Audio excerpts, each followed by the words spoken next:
आप समझ सकते हैं कि हम जेल से निकले 15 को और फिर हम अपने भाई के दाह संस्कार में गए और फिर हम यहाँ आए। हमारी मनोस्थिति आप समझ सकते हैं, लेकिन जहाँ तक अभी मेरा दिमाग काम कर रहा है, जब तक एफआईआर नहीं होगा तब तक हम यहीं बैठेंगे। रोशन आनंद हमारे साथ में हैं। रोशन जी, आप 5 घंटे से यहाँ पर हैं, एफआईआर दर्ज नहीं हुई, क्या कहा जा रहा है आपसे? प्रशासन जो है, देखिए, झूठी एफआईआर में 4 घंटा के भीतर हमें अरेस्ट करके जेल भेज दिया गया।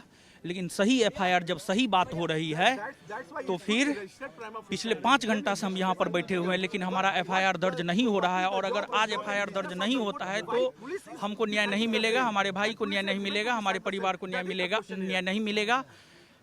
हम बर्बाद हो चुके हैं, हमारा पूरा परिवार बर्बाद हो चुका है, हमारा पूरा कैरियर बर्बाद हो चुका है।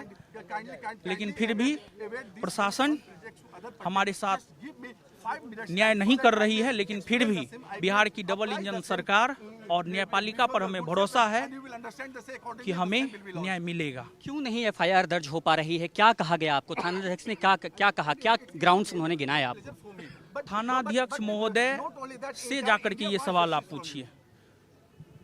आपको लग रहा है कि किसी संतुष्ट नहीं किया? आपको लग रहा है किसी दबाव में ये हो रहा है? हमें संतुष्ट नहीं किया और उन्होंने जो भी आधार बताया उसके एवज में हमने BNS 198, उन्होंने एक आधार बताया, उसका जवाब है BNS 198, 199 और BNS 1 क्लाउज 4, जिसमें इस बात का जिक्र है कि ये एफआईआर दर्ज किया जा सकता है। आपने अपनी भाई की हत्या की साजिश का आरोप लगाया है खान सर पर, और ये अभी एफआईआर नहीं ले रहे हैं। क्या आपको लग रहा है कि किसी दबाव में पुलिस ये काम कर रही है?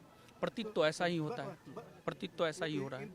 आपने आज वरीय अधिकारियों से भी मुलाकात करने की कोशिश की थी, संजय झा से भी मुलाकात की आपने, उन्होंने क्या कहा आपसे? संजय झा सर, माननीय महोदय, माननीय राज्यसभा सांसद महोदय संजय झा सर ने हमें भरोसा दिलाया है कि हमें न्याय मिलेगा। लेकिन अब देखिए आगे क्या होता है। आपने जो अपनी हत्या की साजिश का आरोप लगाया था कि जेल में आपकी हत्या की भी साजिश रची जा रही थी, उस बारे में क्या कहा पुलिस ने? अभी क्या उस पर एफआईआर करने को पुलिस तैयार थी? नहीं, उसको भी एक आधार बना करके जो है ये किया गया है। लेकिन उसका भी जवाब हमने दिया कि कदम कुआं थाना क्षेत्र में ही षड्यंत्र रचा गया है, उस आधार पर ही हमारा एफआईआर दर्ज होना चाहिए। और उसी एवज में हमने BNS 198, 199 का जिक्र किया है। आप एफआईआर नहीं दर्ज हो पाई है, अब आगे आपका कदम क्या होगा?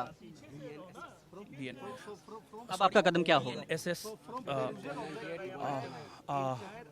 हमारा अगला कदम यही होगा। मेरी मनोस्थिति भी ठीक नहीं है। आप समझ सकते हैं कि हम जेल से निकले 15 को और फिर हम अपने भाई के दाह संस्कार में गए और फिर हम यहाँ आए। हमारी मनोस्थिति आप समझ सकते हैं, लेकिन जहाँ तक अभी मेरा दिमाग काम कर रहा है, जब तक एफआईआर नहीं होगा तब तक हम यहीं बैठेंगे।